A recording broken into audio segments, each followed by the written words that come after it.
નમસ્કાર, હું છું પ્રિયા અને તમે જોઈ રહ્યા છો જનતા કી જાણકારી ન્યૂઝ। નજર કરીએ આજના સમાચારો। ધ્રાંગધ્રા નરસીપરા વિસ્તારમાં એલસીબીએ 2.80 લાખનો વિદેશી દારૂ ઝડપી પાડ્યો। ધ્રાંગધ્રા શહેરના નરસીપરા વિસ્તારના નર્મદા ક્વાર્ટરવાળા એરિયામાં એક ભોંય ટાંકેમાંથી જિલ્લા એલસીબી ટીમે ₹2.80 લાખનો વિદેશી દારૂનો જથ્થો ઝડપી પાડી નાસી છૂટેલા 2 ઇસમો વિરુદ્ધ ધ્રાંગધ્રા સિટી પોલીસ સ્ટેશનમાં ફરિયાદ નોંધાવી છે। જિલ્લા LCB PI JJ Jadeja, PSI JY Pathan સહિતનો પોલીસ કાફલો ધ્રાંગધ્રા શહેરી વિસ્તારમાં પેટ્રોલિંગમાં હતો।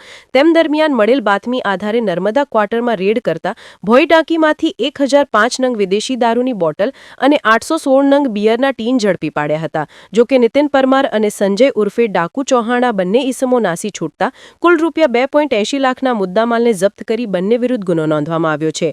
રિપોર્ટ હિતેશ રાજપરા, ધ્રાંગધ્રા।